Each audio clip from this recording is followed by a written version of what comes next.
Hello, welcome to the Bitcoin Standard podcast. Our guest today is Kenji Tateiwa. Kenji is a nuclear engineer from Japan who works for Tokyo Electric Power Company, and he's now started his own startup which uses renewable energy in order to mine Bitcoin. And at TEPCO, he had used nuclear energy to mine Bitcoin. I thought it would be very interesting to get his perspective on Bitcoin mining, and energy, and nuclear energy, and how these intersect. So I'm very happy to be hosting Kenji today. Kenji, thank you for joining us. Thank you, Saif. It's a pleasure and great honor to be invited to your legendary show. Thank you very much. Appreciate it. So, first of all, could you tell us about your background? How did you decide to become a nuclear engineer? Why nuclear engineering, of all things? Yes, thank you. Uh, so I studied at Kyoto University in Japan, majored in nuclear engineering. I got my bachelor's and master's at Kyoto University.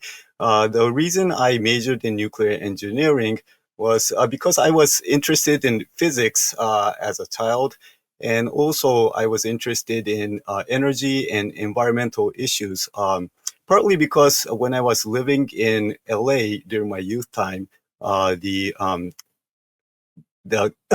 the air condition or the atmosphere uh, was the quality was very bad. So I thought environmental protection was important, and clean energy sources were important. And nuclear energy, I thought, was one of the promising ways to provide clean energy. And therefore, I decided to major in nuclear engineering. And then after graduating from Kyoto University in 1996, I joined Tokyo Electric Power Company to pursue nuclear as a profession. Okay.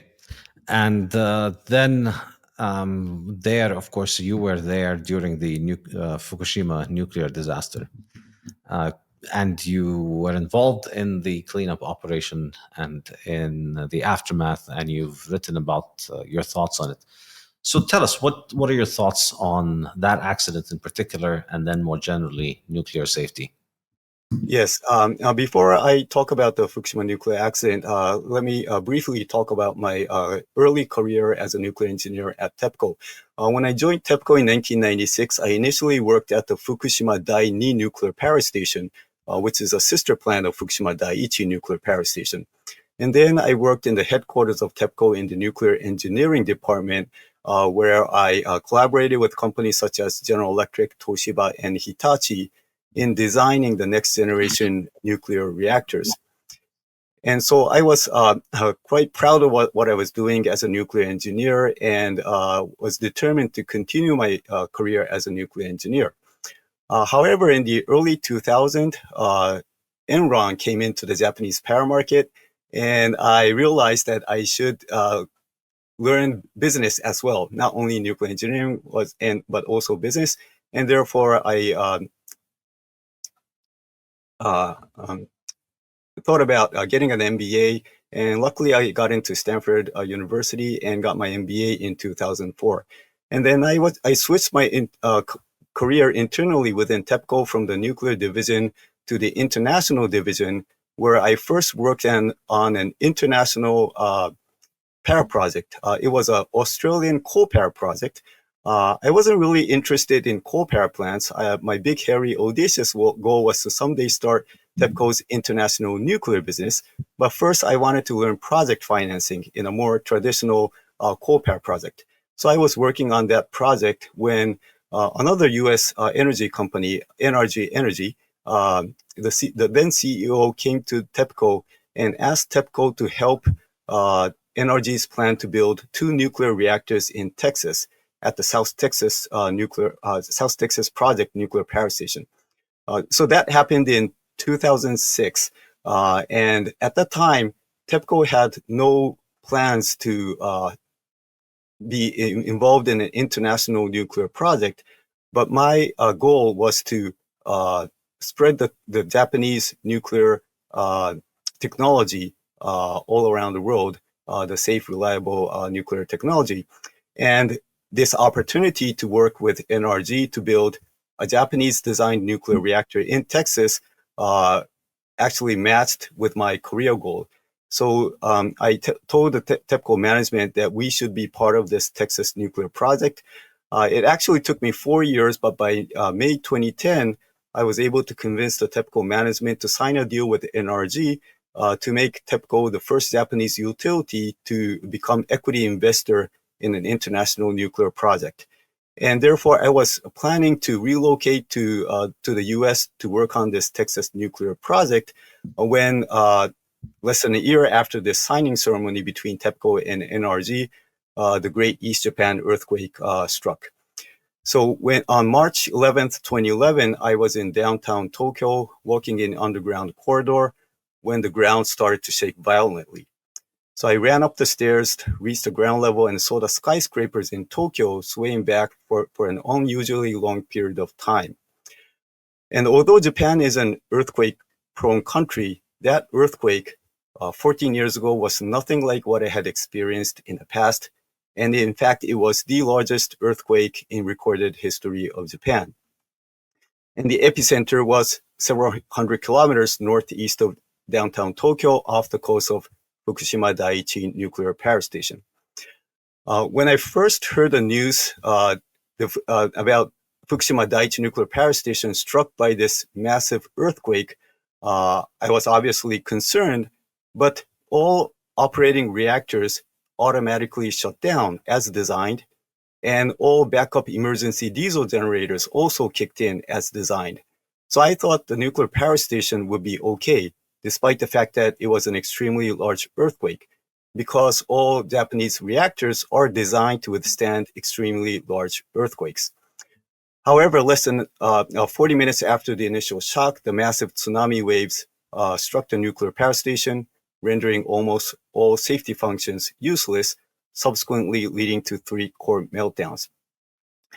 Going back to my early career when I was working in the nuclear engineering department of TEPCO in the headquarters, my specialty was nuclear safety design. So I was responsible for designing the safety of next generation reactors, and I was well versed in severe accidents. Never did I imagine it would be necessary for me to implement the expertise later on in my career. But anyway, when the Fukushima nuclear accident happened and the severe accident happened for the first time in Japan, I kind of understood what would happen after all power was lost at Fukushima Daiichi nuclear power station, called the station blackout. On day one of the accident, I was asked by the TEPCO management to translate all of the press releases that TEPCO was sending out with regard to what was unfolding at Fukushima Daiichi. I happened to be about the only TEPCO employee who understood the technical details of a nuclear severe accident and was able to translate that into English. So I put out an all-nighter translating all the press releases. Then I was asked to serve as translator for the International Atomic Energy Agency, or the IAEA delegation to Fukushima Daiichi. The IAEA is the global authority in nuclear, and they had to see for themselves what was happening on site. But it was 3 weeks into the accident, still radioactive steam spewing out from the damaged nuclear reactor buildings, so no professional interpreter would dare go into the site. So therefore, I was asked to serve as both interpreter and technical guide for the IAEA delegation. So I put on this full face respirator and walked into the Fukushima Daiichi nuclear power station and saw the surreal imagery of the damaged nuclear reactor buildings. And it was a truly sobering experience for me, having to go through real life severe accident at our nuclear power station at Tokyo Electric Power Company. And the thought that I had on the day when I walked into the site was, I was lucky. I felt I was lucky because I only had to be there for 1 day, whereas many of my TEPCO colleagues and other workers who were on site when the earthquake, tsunami, and the accident happened, they had been continuously coping with the situation for close to a month without any relief, without returning home and risking their lives. And many of them were actually Fukushima local people with their family members living nearby, and in some cases having lost their family members due to the tsunami, but they were staying behind to control and contain the accident. And after returning to the TEPCO headquarters, I collaborated with the various international community who helped TEPCO to mitigate the impact. Specifically, the United States nuclear industry team, who sent a group of highly experienced engineers to the TEPCO headquarters from late March 2011. And they were standing ready to support TEPCO in any way they could. And I was asked by the TEPCO management to serve as coordinator between the United States nuclear industry team and the TEPCO team. And we were able to form a strong team working around the clock in managing the accident. So I went through all of that, and the first 6 months after the accident, I was based in the Tokyo headquarters of TEPCO. But at the same time, I realized that because TEPCO had lost complete trust from virtually everyone around the world as a culprit who caused the accident, nobody was willing to listen to what TEPCO had to say, even on the factual account of the accident, which was very unfortunate because there are more than 400 nuclear reactors around the world. TEPCO knew the most about the accident, but understandably, people could not trust what TEPCO was saying. So therefore, I decided the best thing I could do was to go to the United States and have in-person meetings with credible experts in the US so that I could share the lessons learned with those credible experts, and then those experts would be able to share the lessons learned with the remaining world. So I asked the TEPCO management to send me to the Washington, D.C. office of TEPCO, where I was stationed from late 2011 and the following 4 years based in Washington, D.C., giving hundreds of presentations about the lessons learned from the accident at Fukushima Daiichi. The Bitcoin Standard podcast is brought to you by thesafehouse.com, my independent publisher and bookshop, selling the best Bitcoin books in high-quality cloth hardcovers built to last for generations. Most books these days are pretty fiat. They're flimsy and they fall apart quickly, and I did not want that for my books, so I set up the Safe House especially to provide you with beautiful, long-lasting classic cloth hardcovers you can proudly pass down for generations. You can get copies of my 3 books, The Bitcoin Standard, The Fiat Standard, and Principles of Economics, and you can also get copies of Lynn Alden's Broken Money, Parker Lewis's Gradually Then Suddenly, and Matthew Lysiak's Fiat Food, to which I contributed a few chapters. We now offer bulk discounts so you can buy books for yourself and for the friends and family you'd like to learn about Bitcoin. Buy any 2 books for $50, any 5 books or more for $20 per book, and for more than 50 books, it's only $15 per book. Go to thesafehouse.com, the SAIF house.com, where you can get all of these books in high-quality cloth hardcovers, delivered worldwide, and get 10% off for paying with Bitcoin. The Bitcoin Standard podcast is brought to you by the Daylight Computer. I love to work early in the morning and late at night, or in the sun outdoors, but regular computer screens are terrible at these times, and they strain your eyes. For years, I've wanted a paper-like electronic screen on a simple computer I could use to write. I tried several models, but none were very good. Now, finally, Daylight have delivered a fantastic full-function tablet with a paper-like screen that's easy on your eyes and great for outdoor use. I've been using the Daylight computer to write my next book, and it is absolutely fantastic, and it has led me to invest in this company myself. Check out my interview with Anjan Kata in episode 249. So, what were those lessons? First of all, what is your assessment of what caused that? I've always found it interesting. Yes, the direct cause was the tsunami. The nuclear power plant actually withstood the earthquake, the largest in recorded history of Japan. But the tsunami, again being the largest in recorded history of Japan, the design basis was not sufficient to protect the safety measures, safety equipment, and safety system at Fukushima Daiichi, which led to flooding of many, especially the electrical systems, which rendered all the motors to operate the various pumps to cool the reactor inoperable. And why you think the reason that happened is because simply they just didn't expect the tsunami to be that big? That's correct. So obviously, there were a lot of safety margin when TEPCO designed the nuclear power plant based on historical data. They added, I think, twice as much as safety margin based on the historical largest tsunami observed at the area.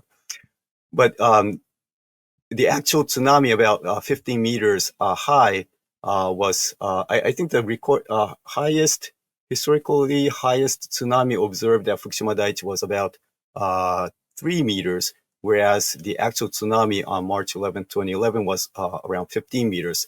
And TEPCO could not anticipate this large of a tsunami to arrive.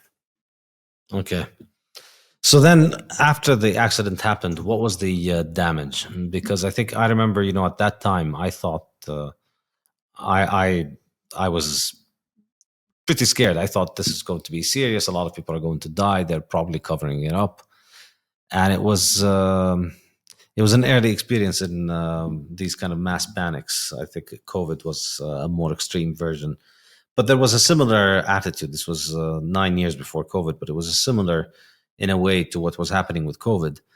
And it does seem like it wasn't that bad. I think there were no deaths directly from the nuclear reactor, right? That's correct. No direct death from radiation. There were two TEPCO operators died from the tsunami when they went into to the basement floor of the one of the buildings after the earthquake to check whether the systems were okay, and then the tsunami came, and the two were not able to make it back. But it had nothing to do with radiation. Okay, so the nuclear plant failed, and yet the damage was pretty mild. It didn't really hurt people. I mean, as you said, the deaths were caused by the tsunami, not by the nuclear reactors. So, do you think the fear at that point was misplaced? And do you think nuclear energy is safer than people generally fear? Yeah, that's a very difficult question. It was obviously a very serious accident. The core was damaged. Um, uh, three, three, three cores of the three reactors had gone through core damage, core melt, and massive amount of radioactivity was released to the environment, which is extremely severe. However, from the point of view of nuclear casualty, uh, there was none. So from that point of view, it was not serious, but I will not say the accident was not serious. It was serious in the sense that it caused a damage, the physical damage of the reactor, the containment, and the reactor building. Um, but from the human casualty point of view, it was more, the damage was done more from the fear factor, which I would not underestimate. It was truly a fearful event. So managing that fear is one of the most important lessons learned. But obviously, protecting the power plant from going into such accident obviously is the number one. But if it were to happen in the future, not only physically containing the accident, but also managing the fear. What is truly dangerous? What is not dangerous? That's also a very important part of the lessons learned. Yeah, I think the interesting question here is to compare to the hypothetical scenario of if instead of a nuclear plant there you had a coal plant or a diesel plant or hydroelectric plant, water dam, and then you had the tsunami and the earthquake hit at that point. How different would the damage be? So I think if you think about it this way, it puts things in perspective. So, what would you say? How different would it have been if it was I presume if it was a coal plant or a gas, natural gas or diesel plant, then at least the fuel that's there that's going to explode, it's going to generate a large explosion, which will probably kill more people in the power plant than would in the case of the nuclear plant, right? No, I don't think so. Actually, nuclear is unfortunately a very unforgiving technology.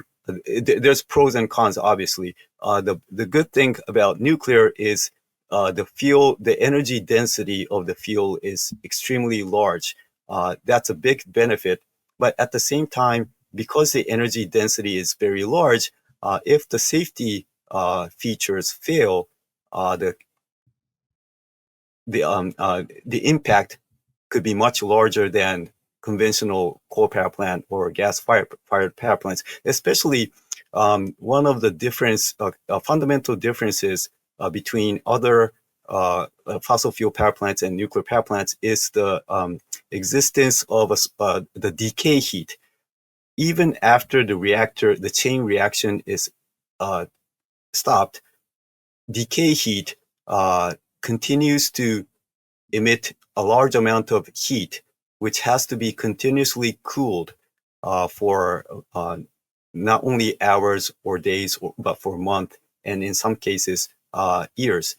And if we fail to remove the decay heat, the core could melt down and radioactivity could be uh, emitted to the atmosphere. So therefore, the difference the difficulty of nuclear power is we have to continuously cool the core to remove the decay heat.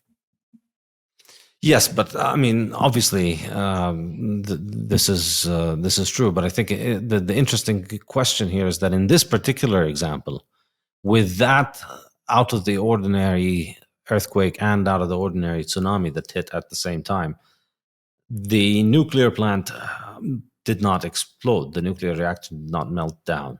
But if you did have a natural gas facility or a diesel facility or a coal facility, you would have at least had the giant fuel tank almost certainly explode.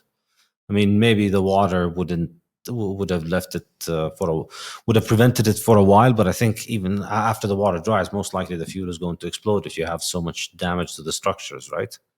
I don't think so. Okay. So coal and gas and oil, it is flammable, but the power plants, it's very difficult for an explosion to happen, especially after due to a tsunami. It's difficult to think of a scenario where an explosion would happen in any of the fossil fuel power plants. Uh, and in the case of the Fukushima Daiichi, a hydrogen explosion did happen. It wasn't a nuclear explosion, it was a hydrogen explosion. But that happened because of lack of cooling of the fuel, which led to the water and zirconium reaction, causing oxidation of the zirconium, which led to generation of hydrogen gas, which subsequently ignited and exploded. That kind of hydrogen explosion would not happen at a thermal power plant. So it's a unique scenario that happened at a nuclear power plant. And it was a chemical reaction, not a nuclear reaction. But however, it was a very dangerous situation. No casualty from radiation, but the hydrogen explosion caused a lot of injuries. Luckily, no fatalities, but many people were injured, the first responders at the site. Yes. So you know, we've had nuclear energy now for decades, and I found one very interesting statistic here, which is that the number of people who have died in nuclear power plants is a lot lower than the number of people who have died installing solar panels on people's homes, because installing solar panels means going on people's roofs, and that's just a generally risky activity, and a lot of people get injured or killed falling off roofs installing solar panels. Nuclear power plants seem to have a lot more gigawatts to give and a lot fewer deaths. So if we were to measure deaths by gigawatt, I think nuclear, based on its track record, even including all of the notorious disasters that we've heard about in nuclear engineering, we're still most likely the safest form of energy by gigawatt, I think. Also fossil fuel plants, hydrocarbon plants also have all kinds of accidents, and people die in oil rigs, they die in power plants. So there are risks involved with any form of energy. And of course, hydroelectric energy does carry massive risk that the dam can break one day, and then that causes massive flooding. So with that in mind, when you look at the reaction to the Fukushima disaster, which didn't even kill anybody, and you think about just how many people are dying all over the world today in solar panels, in hydroelectric dams, in diesel plants, in gas plants, in oil rigs, doesn't it mean that nuclear is a lot safer than we are made to believe? Wouldn't you say? Yes, I agree. And again, I have to be careful because I'm a typical nuclear engineer. First, we have to make nuclear power much safer. But there's nothing like zero risk, not only for nuclear, but any kind of energy sources, as you mentioned, Safe. And the fact that I still believe in nuclear, I don't believe that there should be only nuclear. It's got to be a optimal portfolio of nuclear, renewable, fossil fuel, and hydro and others. But there are pros and cons, as you mentioned. And back in my early career, I studied this thing called externality of energy, which was conducted in the EU in 1990s. And it compared the externality of various power sources. As you mentioned, Safe. So solar power in the life cycle, people die from installation for fossil fuel during the exploration. People die. Nuclear, very few people died. Some people from Chernobyl, but over the gigawatt hour generated power. So per gigawatt hour of energy produced, nuclear had one of the smallest external cost compared to other sources.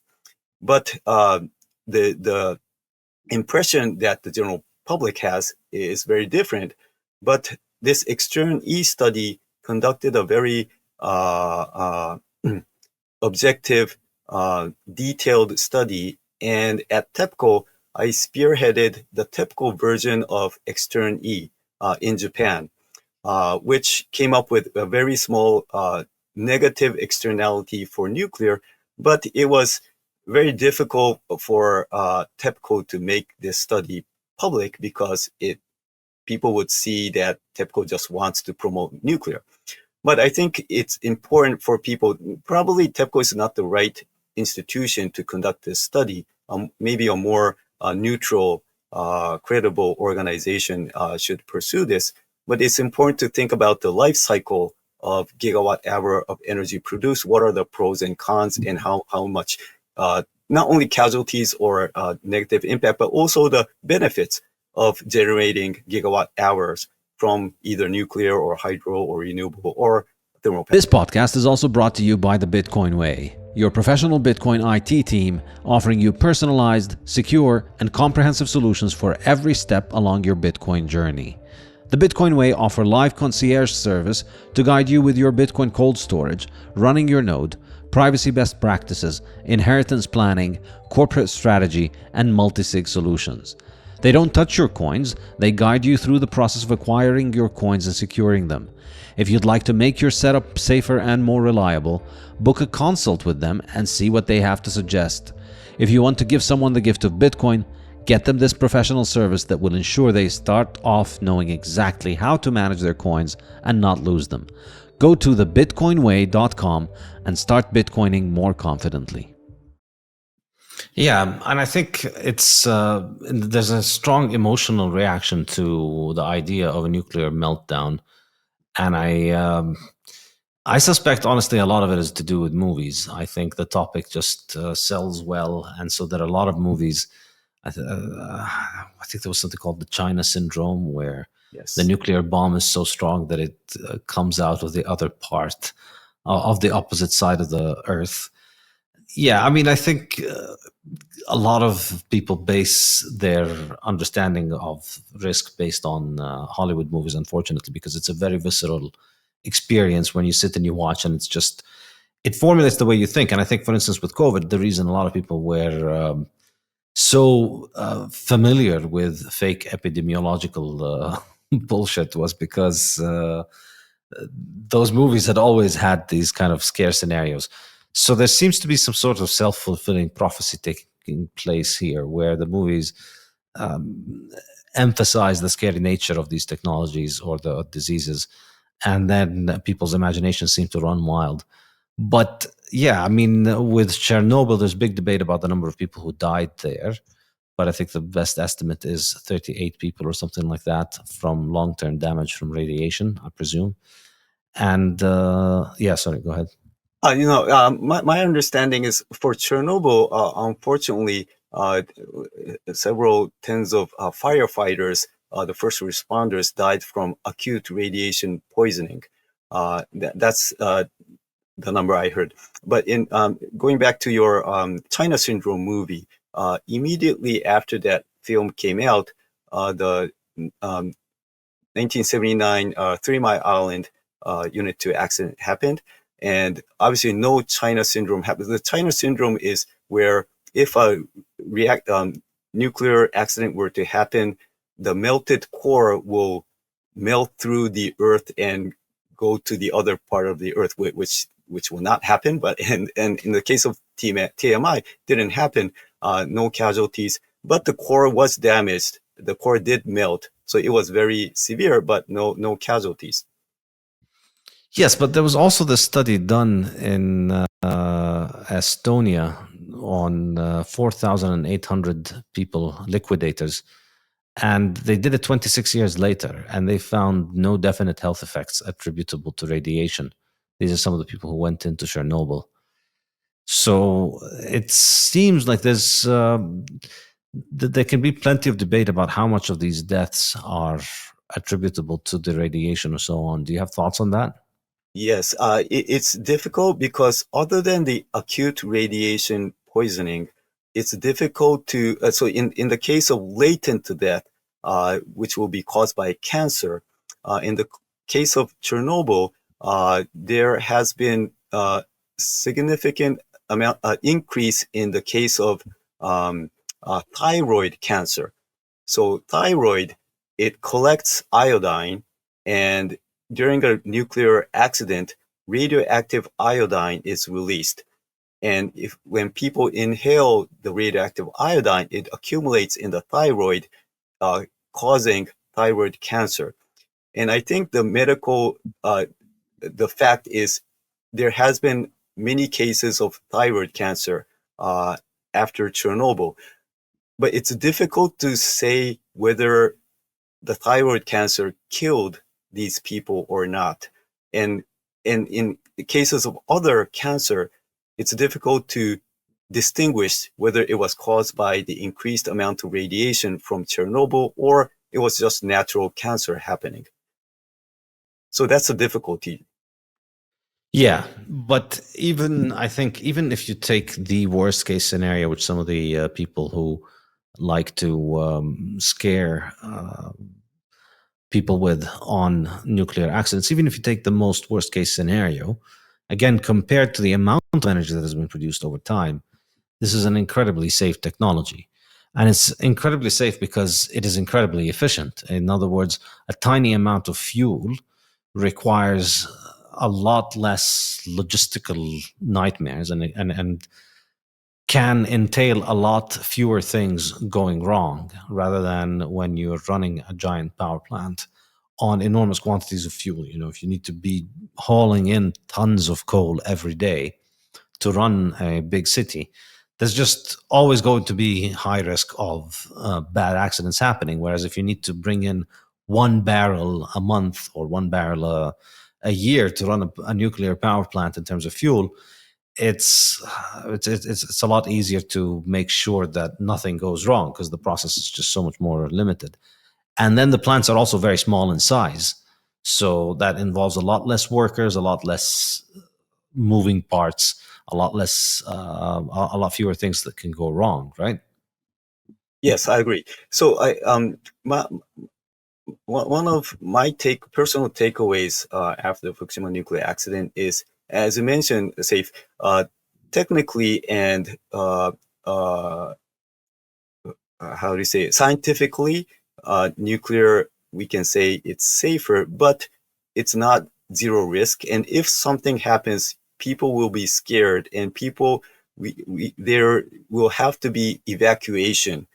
And if people are forced to evacuate, it could cause casualties. In the case of Fukushima Daiichi, many elderly people, sick people, had to be evacuated from the hospitals, which caused them to unfortunately die. And so those are real casualties, not from radiation, but from the fear. And what ideally, if we can educate people that this amount of radiation is okay, then there would not be unnecessary forced evacuation. But theoretically, there could be a really severe situation where people do have to evacuate. And in that case, it'll be a very unfortunate situation. So my thinking is, I believe Japan needs nuclear, not only Japan, but other parts of the world, compared to as part of one of the portfolios. But we have to avoid the necessity to force evacuate people. And in order that to happen, I'm thinking, at least from Japan's point of view, we should locate nuclear power plants in remote islands or on offshore platforms. Yeah. Okay, so we've got two extremes of the version of what might happen in case of a nuclear meltdown. On the one hand, we have Fukushima, where nobody got killed, so it was okay relatively. It wasn't catastrophic. And then on the other hand, we have Hollywood movies which tell you the thing will melt down and come out on the other side of Earth. So, based on your experience and all those years in those industries, and I don't know if you're supposed to be talking in your own personal capacity, but say this, maybe nobody in Japan is maybe even watching. I don't know. But if you were to just make your own risk assessment on a scale of nobody dies to a hole through Earth that comes out on the other side in China, where do you see actual risk of the worst case scenario? Okay, that's a tough question. As a how should I say? Um, as an honest nuclear engineer, I cannot underestimate the possibility of a worst case scenario. I was trained to think about the worst case scenario as a nuclear safety engineer. And although the probability is very small, and the industry has made it extremely small after the Fukushima accident with the various safety measures, there is still a non-zero probability of a serious accident happen where people could die. But that may not be caused by radiation, but like the hydrogen explosion. The chemical reaction, the explosion, the mechanical damage could cause people to die. But it's a relative thing that we have to compare with other risk from other energy sources. So nuclear could be dangerous in a certain scenario, but other energy sources could be dangerous in other scenarios as well. So if you just look at nuclear, I cannot say that the risk of nuclear is zero. It's non-zero. No, I know it's Yeah, non-zero, but I'm saying in case the worst case scenario happens, the are we gonna worst get? Yeah.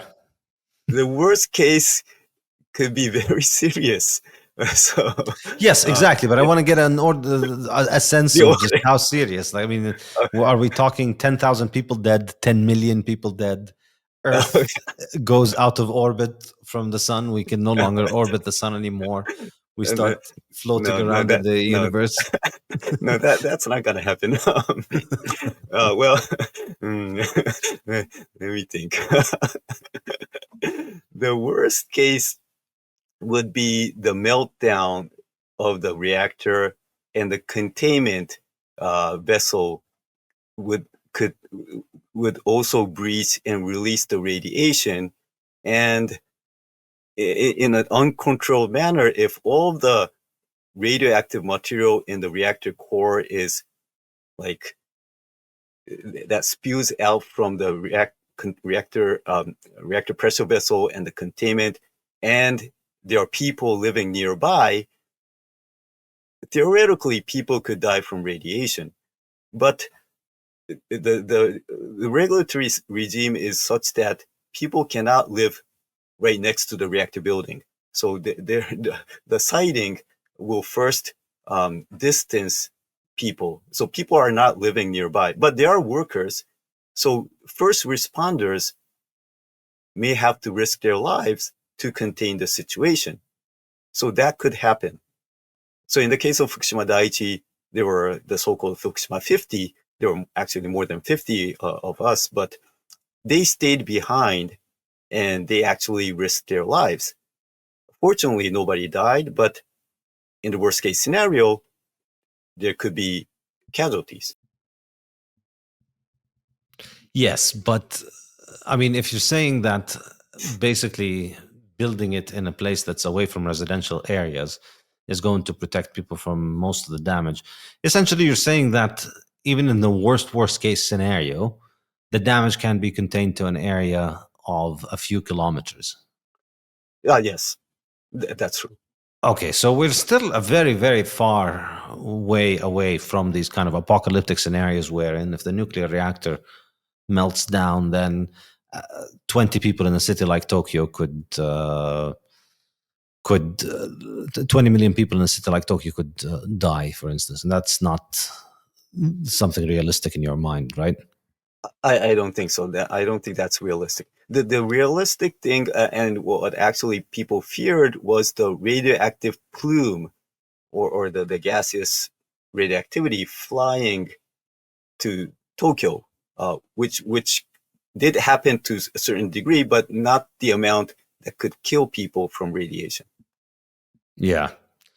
And, now, it's been almost 15 years since this happened. So what do you think in terms of the damage of radiation, in terms of the long-term studies on the damage that it has done to people in that region versus other regions, or to the people who are very close to the event versus people who are very far?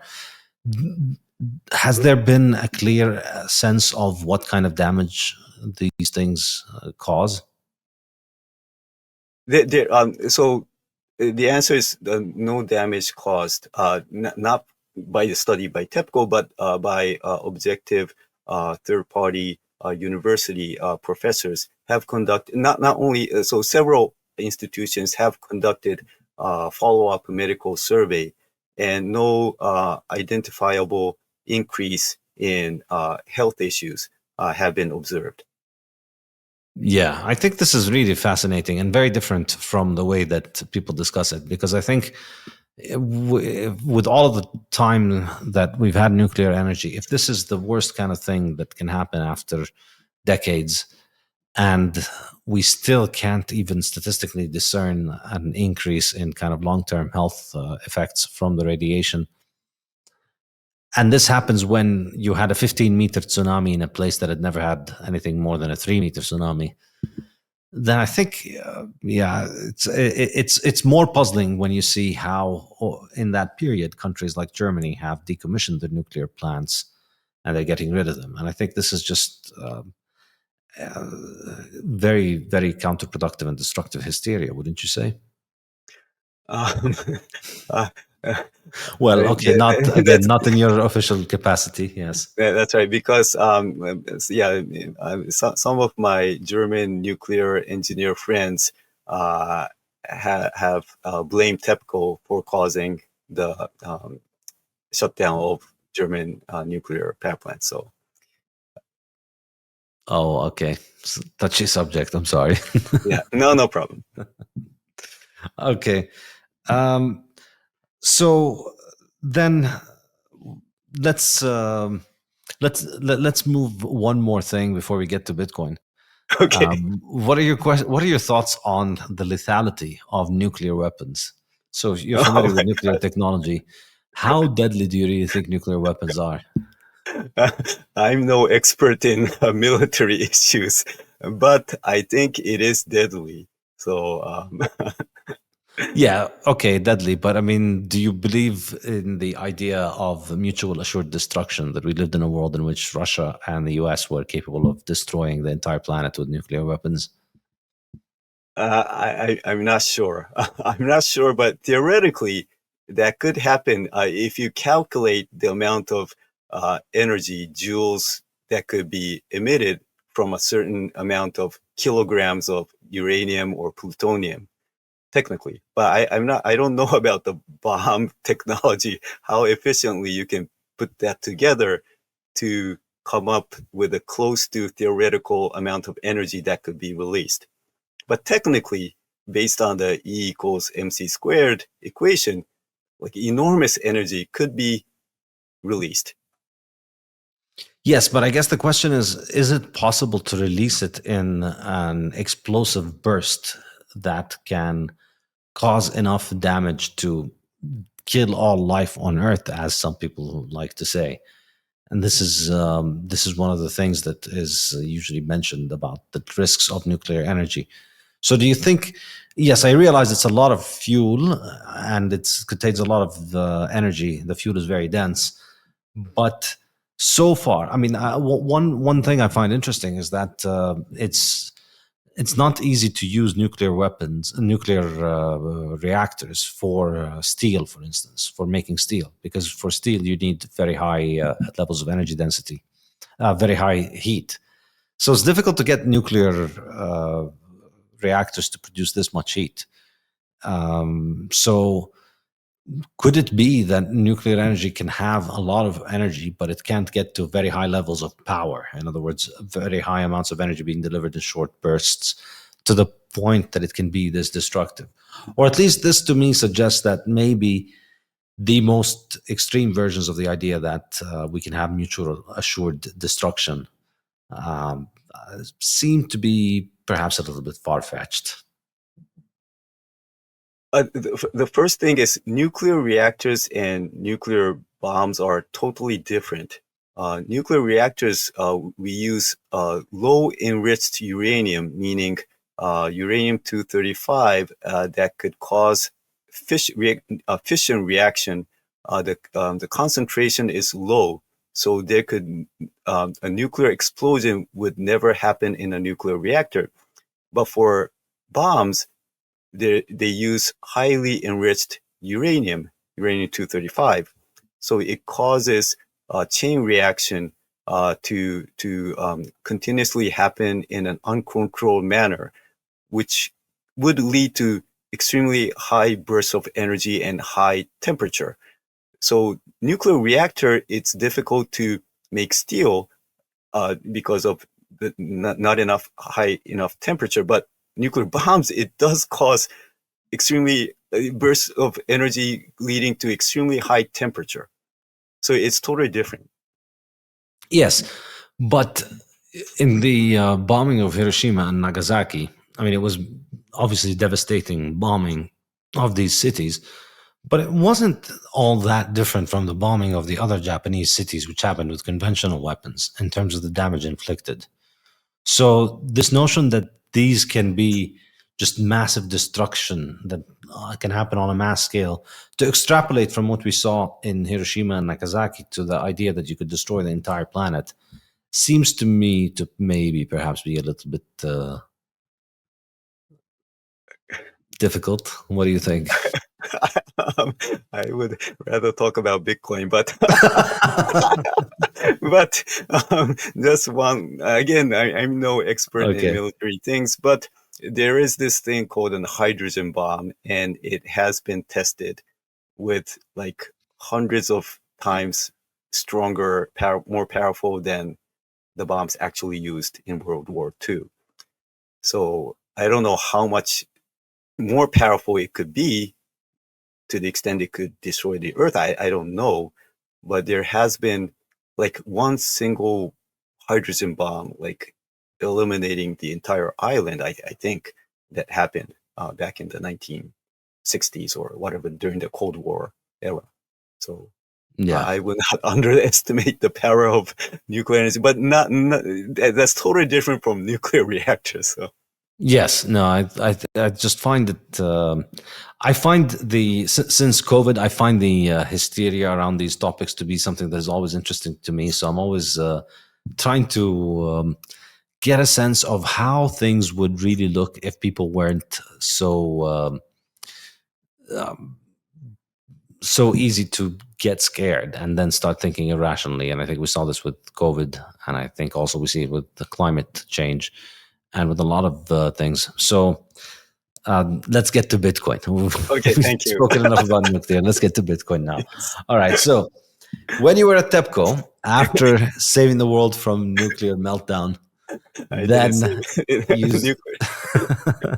you then say you're now turning your legendary engineering skills to saving the world from financial meltdown by bringing about a Bitcoin future. So you started using your TEPCO's excess electricity to mine Bitcoin, Not and not not not exactly. So okay. yes. So my journey to founding Agile Energy X it started in 2018 when I was seconded to a company called Japan Atomic Power Company (JPC), which is a wholesale nuclear generator in Japan.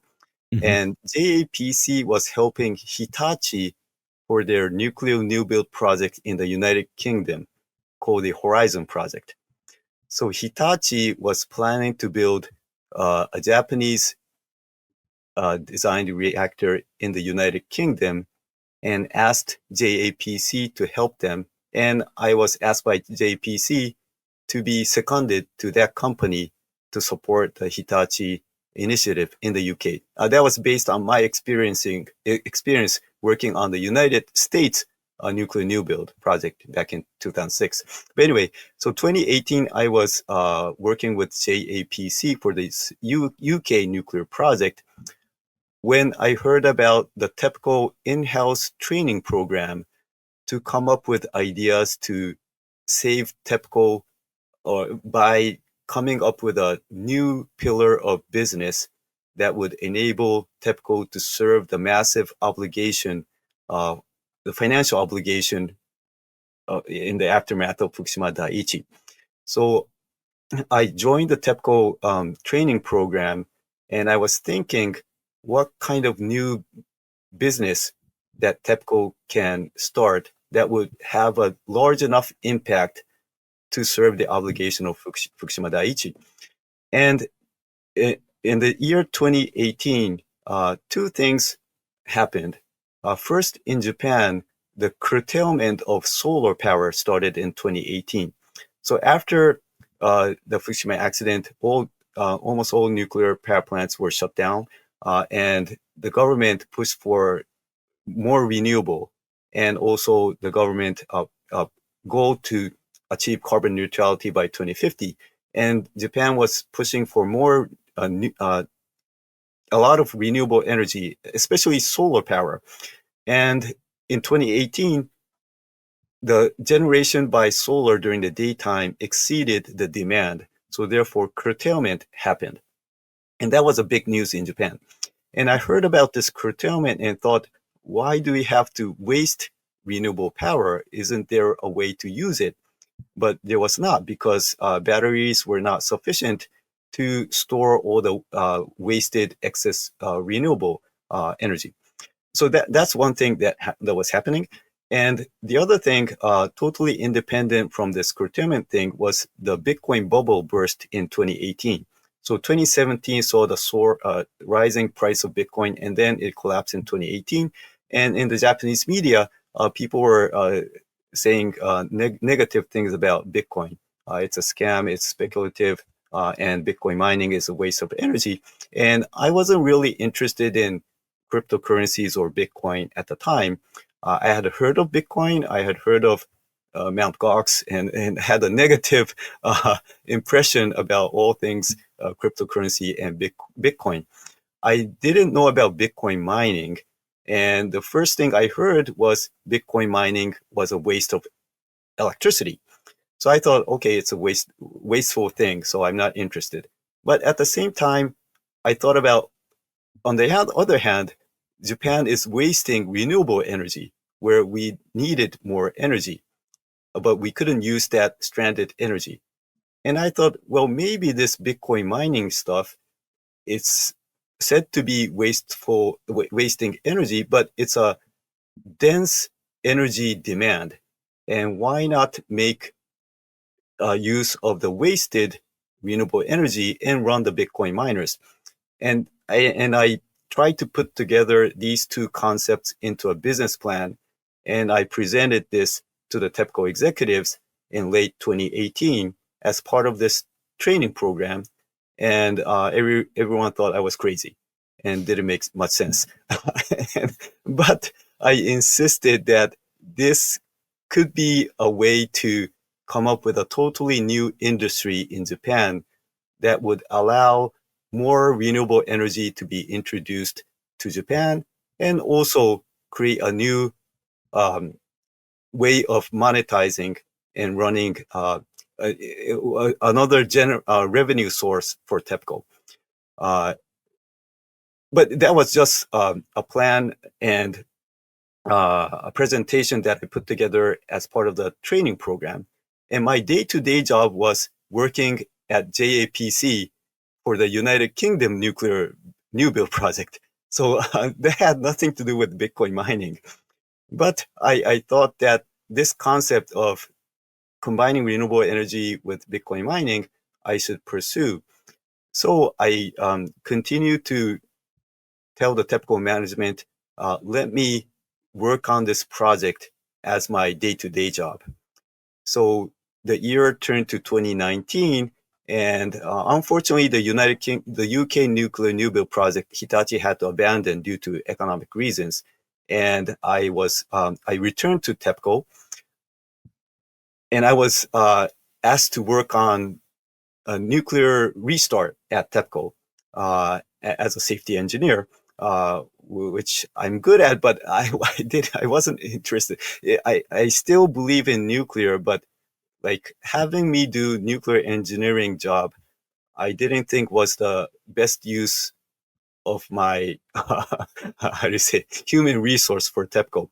So, but I did the day-to-day job of nuclear engineering at TEPCO in 2019, but still worked on this plan of Bitcoin mining with wasted renewable energy. And again, I had the opportunity to present this idea to the TEPCO management in late 2019. And the TEPCO management started to understand that this could be good for TEPCO, not just for using wasted renewable energy, but also good from the grid point of view. TEPCO had been split into a holding company structure. It used to be a vertically integrated utility, but after the deregulation, the transmission and distribution arm of TEPCO became TEPCO Power Grid, a separate entity. And the CEO of TEPCO Power Grid heard my concept and thought that using Bitcoin mining as a flexible load would be very beneficial for TEPCO Power Grid, which was struggling with a grid congestion issue. With a lot of renewable energy connecting to the grid, TEPCO Power Grid had to upgrade the grid system to accommodate with all of the renewable energy, which were variable, and it was kind of inefficient way of deploying capex to upgrade the grid. Because it would lower the capacity factor of the grid, and it would eventually lead to higher power price for the ratepayers.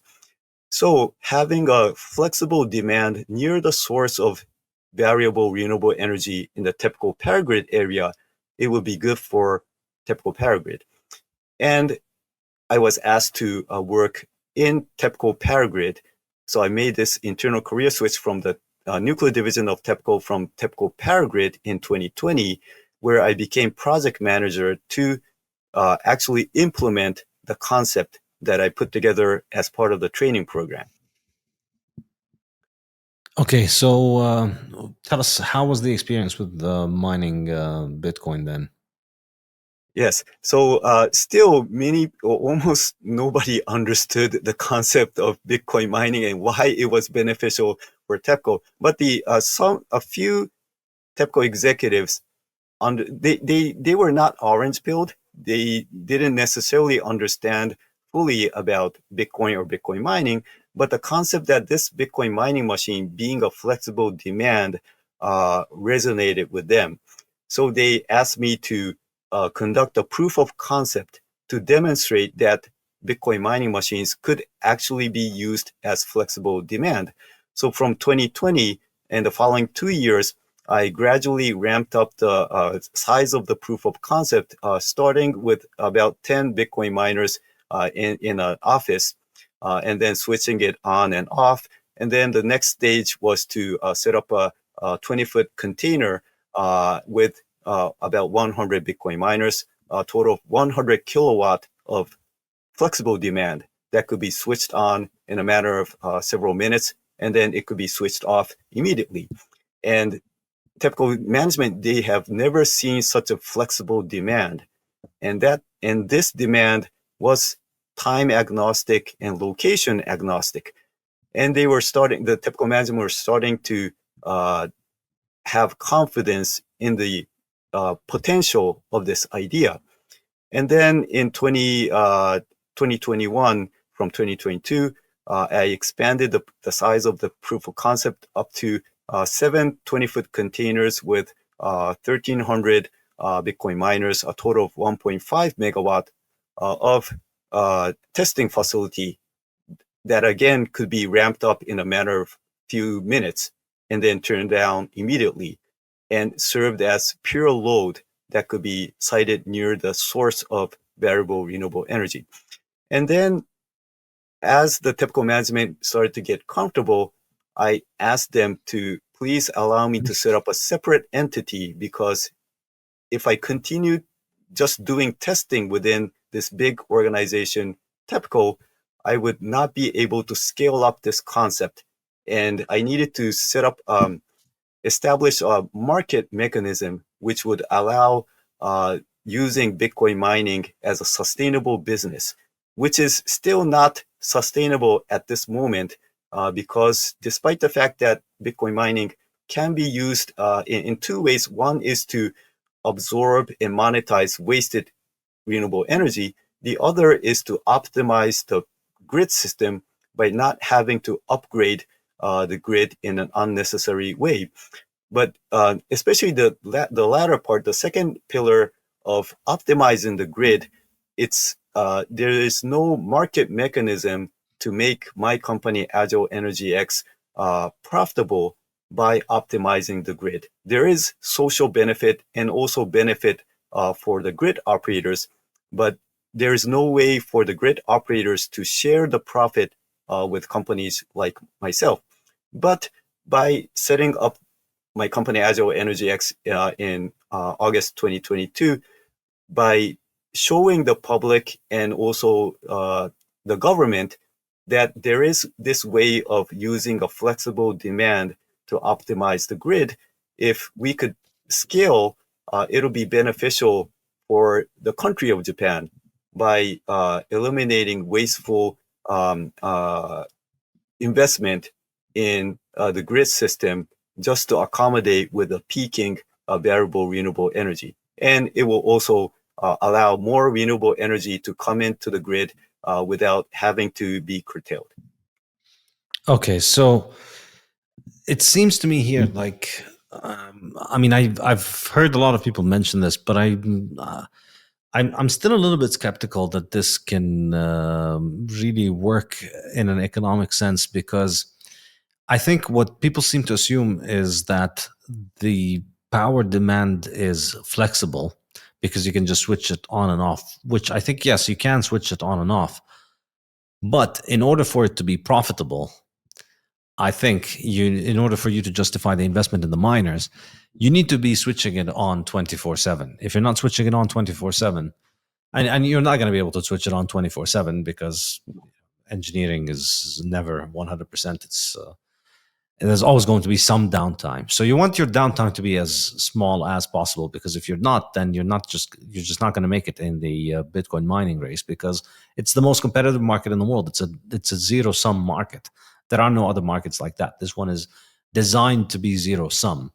So the more people enter the market, the harder it becomes for everybody to enter it. And there's no way to grow the market by more people mining. You can't get more Bitcoin. There's only 450 Bitcoins a day out there for people to be able to make every day. So it seems to me that in order, I think people discuss Bitcoin mining as a flexible demand. And it's true if you ignore the cost of the miners, but the miners are not free, and you're competing for people who are bidding for the miners, who have 24/7 electricity at very cheap rates, because they've got large power plants that they can connect to miners, and they can get very small very very small downtime and get very good prices. So if you did this and then you had to turn off the miners and then ended up losing money on the mining operation, how is it really helping? So, okay, you're consuming the excess demand during the times when you don't need that electricity. But if the overall process, because of the cost of the miners and running the facilities, is higher than the amount of money that you make from mining Bitcoin, then you haven't really helped the power utility improve its performance. It's likely undermined it. What do you think? Yes, great point.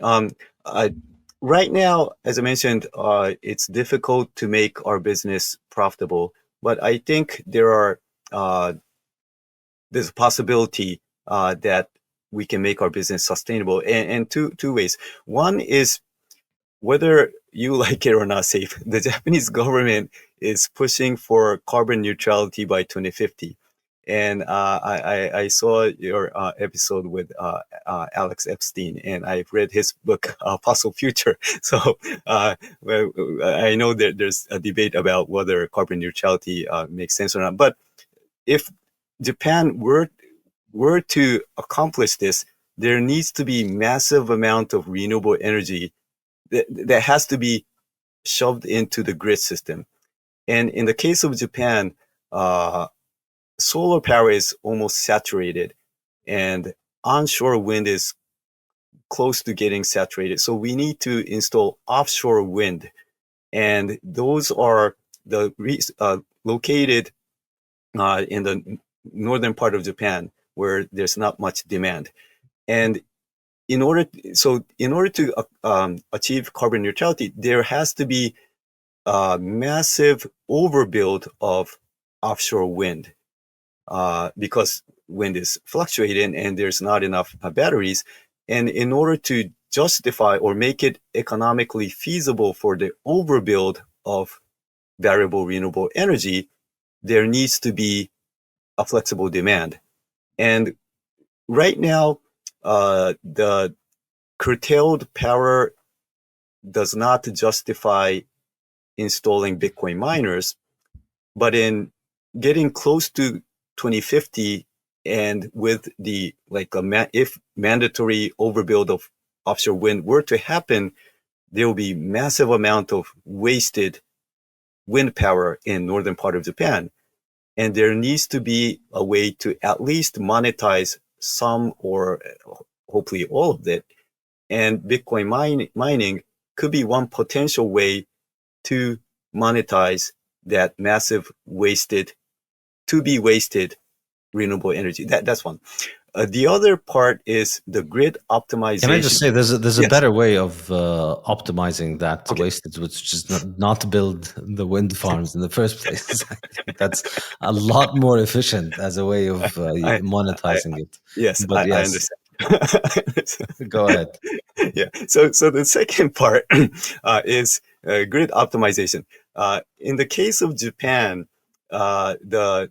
there's this high voltage transmission system and a low voltage distribution system. And for the distribution system, the grid operators are obligated to upgrade the grid in order to accommodate all of the requests from interconnection by the renewable energy companies.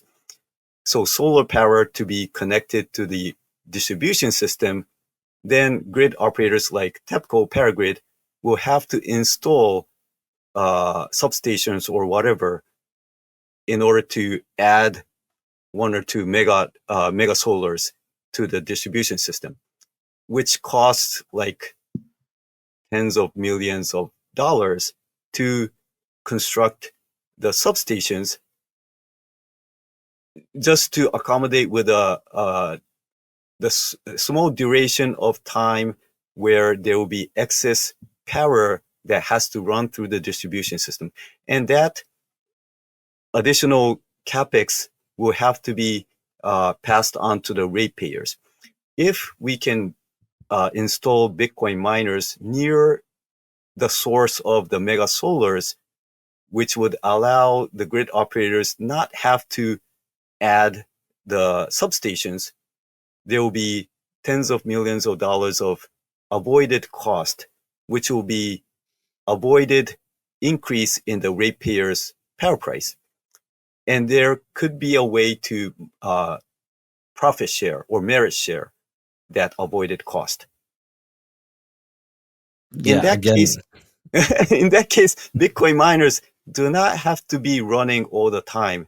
The fact that the 1 megawatt Bitcoin mining container can absorb the excess power in response to the demand from the grid operator several times a year, that would justify the grid operator being able to share the profit of avoided cost. Yeah, I see. But again, there is another way of optimizing that process, which is don't build the solar plant in the first place, obviously, because it's. I mean, I think ultimately the problem that I have with solar and wind being introduced into the grid, and I should be clear, as local individual off the grid technologies, they're good. Having a solar panel in a place that's isolated is good. Having it as a backup is good. Having it to heat your water is good. And having a windmill is also very good and useful. But connecting it to the grid for me just continues. Every time I learn more about it, I learn about all these many different ways in which it is a terrible idea. Because ultimately, the management of the grid being withholden to the weather is a massive, massive step backward for us as humanity technologically.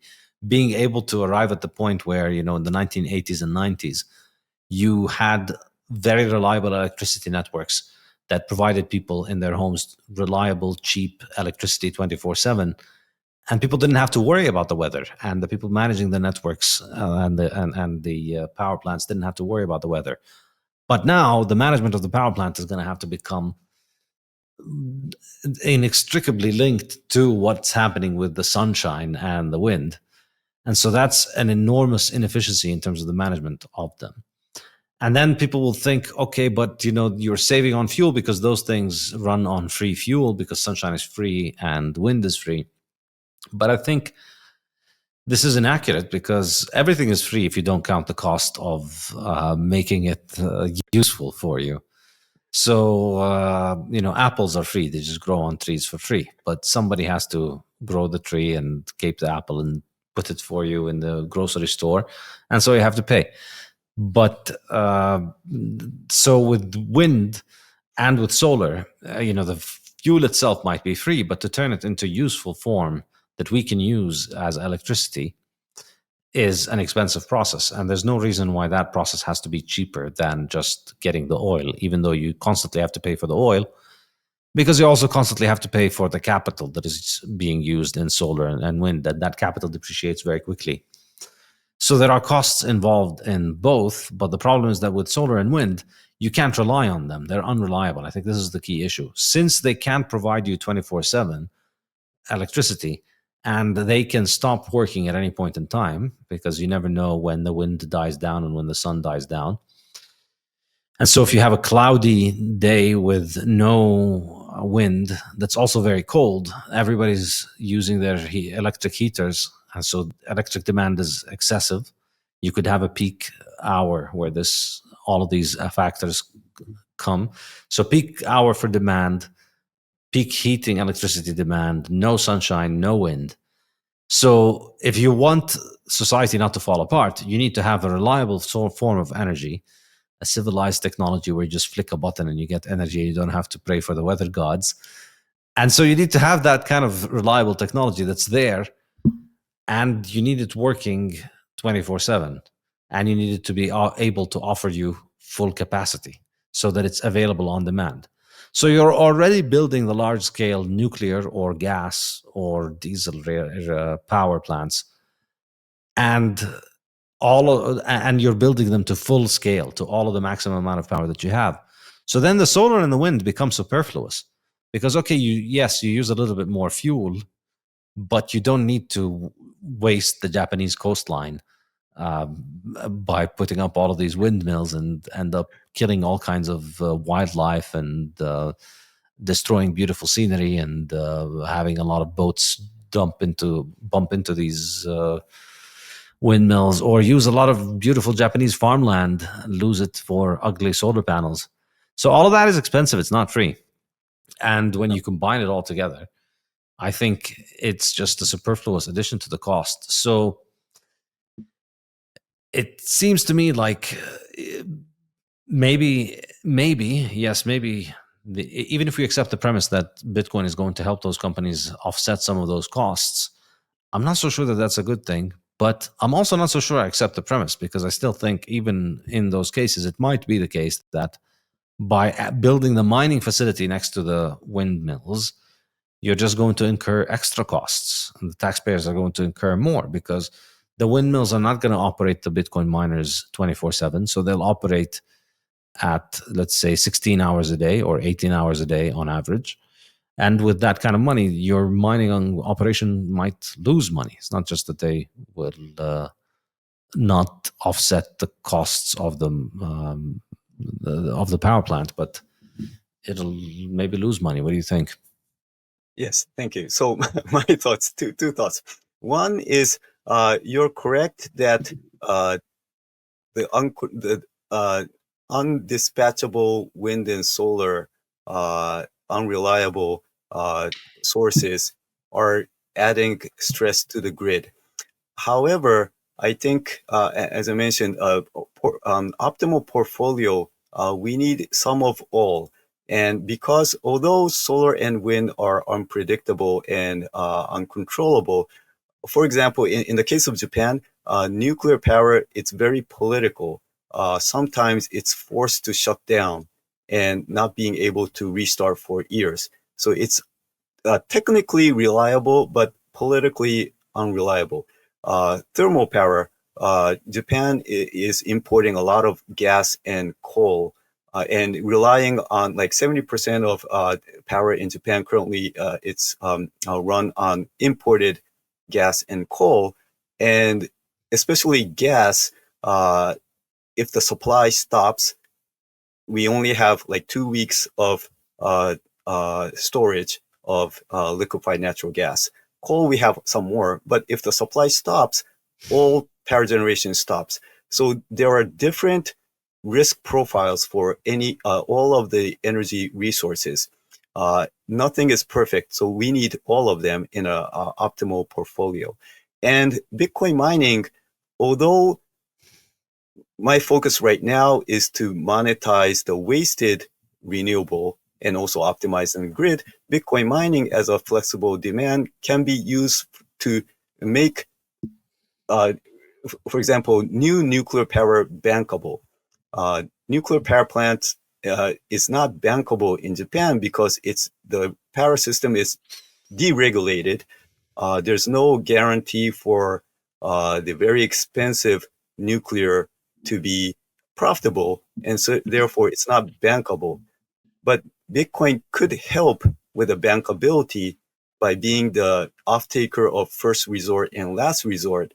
It may not be the highest paying off-taker, but if there's no off-taker, Bitcoin mining can at least serve as fill the gap until a profitable off-taker comes in to make a new nuclear power bankable.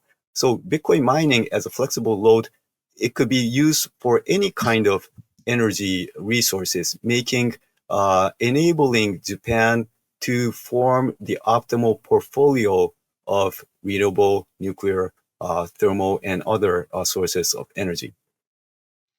Yeah, I think where we differ here is that I don't believe that you need a balanced portfolio of all of them, because because that obviously leads us to the question of what is all of them, who decides what them are.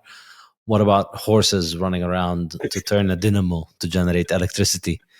We should have all of them. I mean, yes, there are risks involved. The horses can get sick and die, but I'm sure there's place in Tokyo for having a bunch of horses running around to turn the dynamo to generate electricity. No, No. but shouldn't I we have a personally, I personally like biogas, but I read your book. I think you don't like biomass and biogas. No, I think biogas is. I mean, it's again, it's useful in it's useful in certain places, but I think for grids, I don't think you can have these kind of um, low energy density and expensive to procure and uncertain to supply. So I think ultimately, I just. I mean, I get, yeah, the difference ultimately comes down to the way in which people look at the risk of climate change. And this is something that I've been very notoriously skeptical of for about 15 years now. 16, or maybe 17, 16, I guess. But yeah, so in 16 years, my fear of a climate catastrophe has continuously declined as climate catastrophes refuse to materialize, because weather can get bad, and yes, disasters happen all the time, but I don't think there's anything catastrophic that is happening as a result of our burning of fuels. So I don't see this as an existential threat that requires such an incredible investment in wind and solar. And I also don't believe the idea that wind and solar happen to be carbon neutral. It's just that they move the carbon away from where people look. But you can't make a solar panel using solar energy, and you can't make a windmill using windmill energy.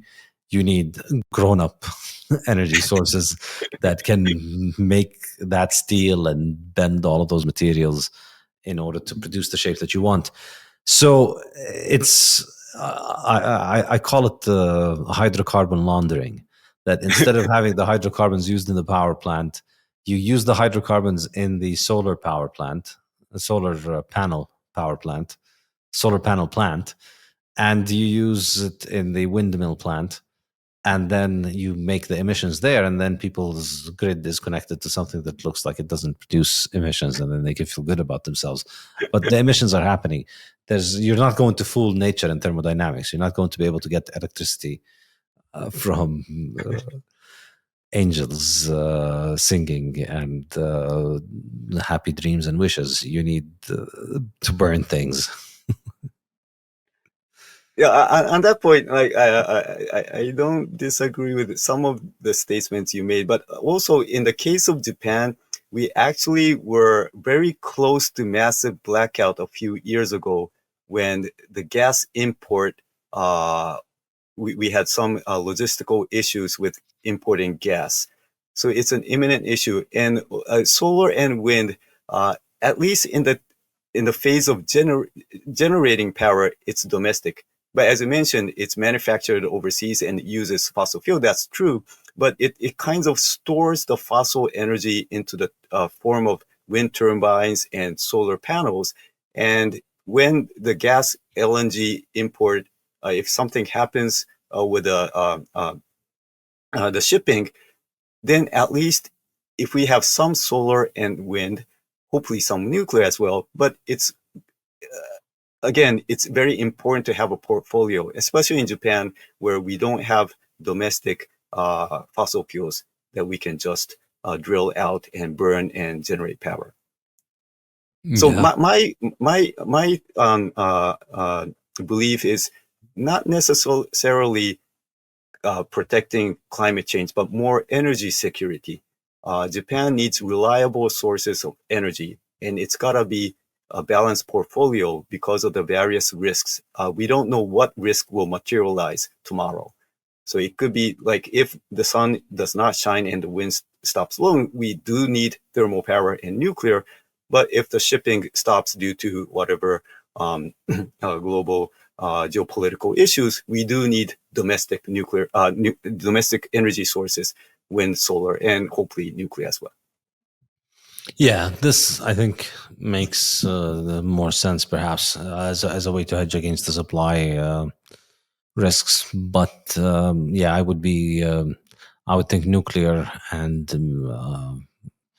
nuclear is hydroelectric. Although I don't think that's very common in Japan, right?